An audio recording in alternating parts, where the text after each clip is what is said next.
وہ شخص اپنے والدین کے لیے روزانہ مغفرت کی دعا کرے، والدین زندہ ہوں تب بھی، فوت ہو گئے ہوں تب بھی، اس میں کبھی بھی ناغہ نہ کرے، ساری زندگی اس کے رزق میں بے برکتی نہیں آ سکتی، ساری زندگی تجربہ کر کے دیکھ۔ روزانہ ان کے لیے مغفرت کی اہتمام کے ساتھ دعا کیجئے، ساری زندگی ان کے رزق میں بے برکتی نہیں آئے گی، اللہ برکتوں کا نزول فرمائے گا۔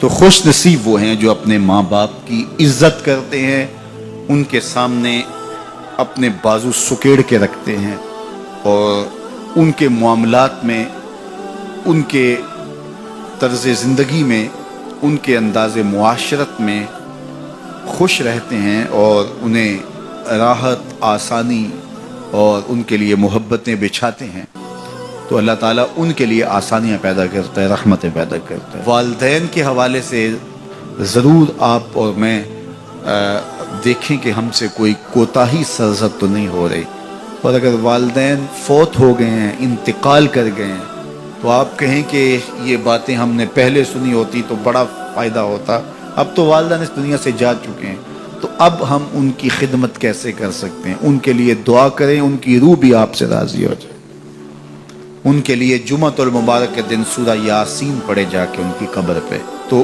ان کی بھی مغفرت ہو جائے گی، آپ کی بھی مغفرت ہو جائے گی۔ یہ والدین کے ساتھ اس نے سلوک کا نتیجہ ہے۔ والدین کی رضا جوئی ہمیشہ ملحوظ رکھو، یہ تمہارے لیے دین ہے۔ نوافل پڑھے جا رہے ہیں لیکن ماں باپ کو ضرورت ہے تو ان کی خدمت نہیں کر رہے، اللہ کو وہ نوافل قبول نہیں ہے۔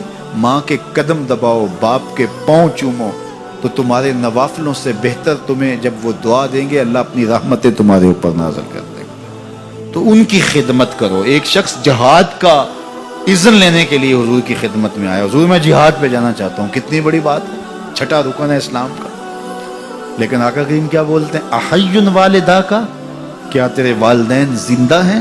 کالا نعم، کہا جی حضور زندہ ہیں۔ کالا ففیہ ما فجاہد، کہا جا ان کی خدمت کر، یہی تیرا جہاد ہے۔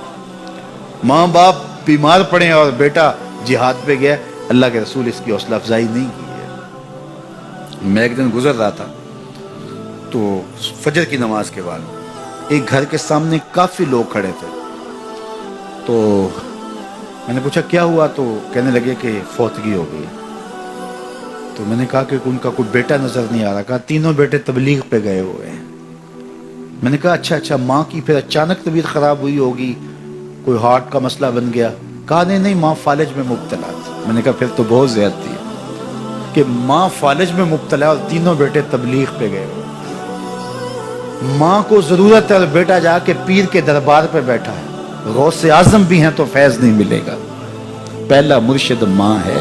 میں بارسلونا کے ایئرپورٹ پہ تھا، تو وہاں کوئی اپنا ہم زبان مل جائے بیرونی دنیا میں تو بڑا اچھا لگتا ہے، تو مجھے لگا کہ ساتھ والے بینچ پہ کوئی ماں بولی بول رہا ہے، تو میں لڑک گیا، تو وہ انڈین پنجاب کے لوگ تھے، تو کہا کہ یہ ہمارا دوست ہے، اس کو ہم الوداع کرنے آئے۔ تو میں نے پوچھا کتنے عرصے بعد جا رہے ہو؟ تو وہ کہنے لگا 27 سال 3 ماہ بعد۔ تو مجھے دلچسپی پیدا ہوئی، تو میں نے کہا کہ اتنا عرصہ؟ کہا کہ بس وہ آیا تھا اور ایسا الجھا، کاغذات کا مسئلہ بن گیا، تو اب اللہ نے بہتری کیا تو اب جا رہا ہوں۔ جب آیا تھا عنفوان شباب تھا اور اب تو بڑھاپا اتر رہا ہے، اور بڑے حسرت بڑے انداز میں کہنے لگا پتہ نہیں میرے گھر والے اب مجھے پہچانتے بھی ہیں یا کہ نہیں، 27 سال 3 ماہ بعد جا رہا ہوں، پتہ نہیں میرے گھر والے اب مجھے پہچانتے بھی ہیں یا نہیں۔ میں نے کہا اور کوئی پہچانے یا نہ پہچانے، ماں قدموں کی آہٹ سے پہچان لے گی، یہ میرے پتر کے پیروں کی آواز لگتی ہے۔ تو والدین کی خدمت کریں گے تو سرخرو ہوں گے، ماں باپ کی بے ادبی کریں گے تو کبھی بھی آپ سرخرو نہیں ہوں گے۔ تو والدین کی رضا کو اللہ کی رضا سمجھو، رضا اللہ فی رضا الوالد و سخط اللہ فی سخط الوالد۔ والدین کی رضا میں اللہ کی رضا چھپی ہے اور والدین کی ناراضگی میں اللہ کی ناراضگی چھپی ہے۔ جو خوش نصیب اپنے والدین کو راضی رکھے ہوئے ہیں انہیں مبارک دیتا ہوں، اور اگر بدقسمتی سے میرے سننے والوں، دوستوں میں، پیر بھائیوں میں، ملنے والوں میں کسی کے ماں باپ ناراض ہیں تو وہ دیر نہ کرے، بہت جلد ان کو راضی کر لے۔ ان کی رضا تمہیں دنیا آخرت کی سرخرویاں اور کامیابیاں نصیب کرے گی۔